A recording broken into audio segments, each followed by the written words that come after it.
I see a lot of folks on social media or on the internet that swear by a spinning reel because they're scared to throw a baitcaster as far as getting that backlash, and um, they just aren't comfortable with using it. But I'm gonna tell you the reason that you need to fish with a baitcaster more so than a spinning reel. The spinning reel, the rod is meant to fight the fish, not the reel. If you think about it, the gears in a spinning reel, they sit perpendicular. The gears, the spool, the handle. So whenever you're fighting a fish, you have to work the fish with the rod instead of being able to just crank him out of wherever he's at. On a bait caster, your spool sits parallel with your reel, making it a winch. Literally, it really is a winch. This is my preferred setup. This is my go-to right here. This is a Lew's Mach 1 speed spool, 7:1:1 ratio. I throw 30-pound braid on this all the time, no matter what I'm doing. Um, this is a Walmart Vengeance 7'6" heavy. Um, it's $50. You can't beat it. Walmart carries a 90-day warranty. You mess something up in 90 days, bring it back. If a fish pole lasts more than 90 days and you take care of it, it's probably going to last you a long, long time. You get $50 worth out of it anyway. I do, and I fish almost every day. So if you hang a big fish on spinning gear because that's all you're accustomed to, and you're fishing in a lot of vegetation or stumps or whatever the case may be, you're just not going to have the power to turn him around. I'm sure we've all been fishing with somebody, or maybe even done it ourselves. See, or you get a fish on the line with a spinning reel, and a lot of people just want to keep spinning that handle over when it's sitting there clicking because the drag's coming out. You can't really man if the drag's already coming out. Might as well just hang on and wait. And I understand. Whenever you're fishing, anglers get excited, and they don't fish quite enough to understand that. But all that goes out the window. You just go to a bait caster and you can turn him around if you have a good hook set on him.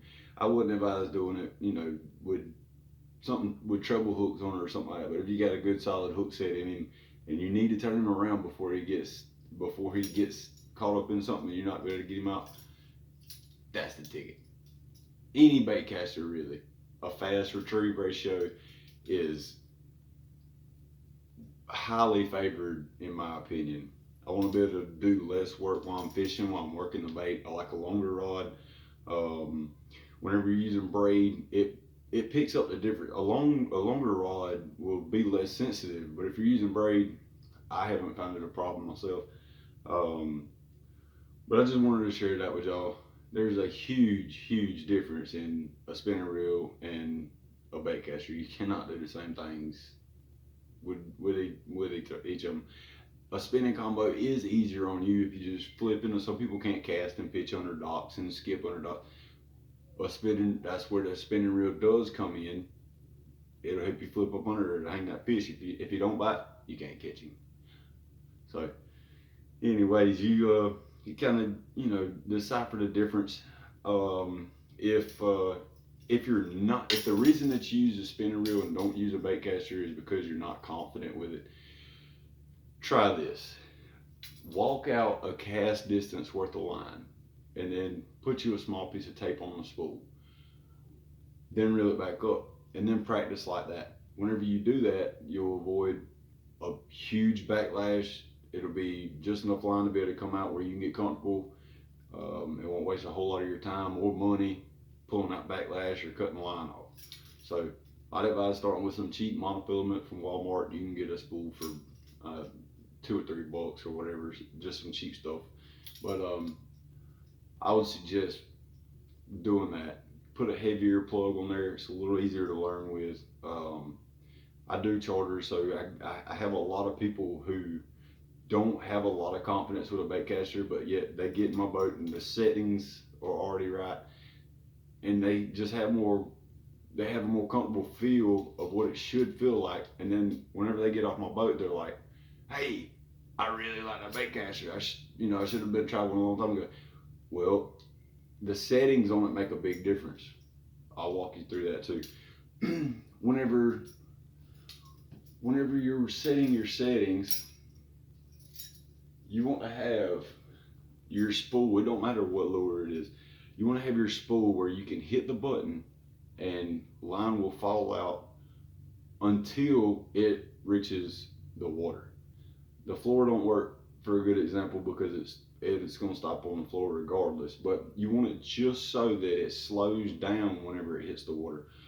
So, and I do set mine a little extra loose, but I'm really comfortable with it. But a good starting point, if you'll put your brake, that is the left side of your reel. If it's a right hand retrieve, this is your brake. A good place to start is about 25%, and start there. Start with this fairly tight so that your line is real slow to come out.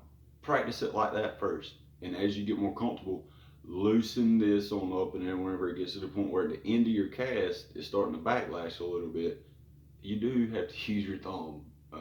Let me make that clear. But if you're still getting the backlash at the end of it, that's whenever you go over here to your brake. The brake works the very end of the cast. This is meant to work the beginning of your cast. So I hope this helps. Um, if you need some more advice or have any question or anything, be sure to drop a comment. If you like what you see, if you learn anything, you know what to do. Tight lines. I hope y'all catch a big fish.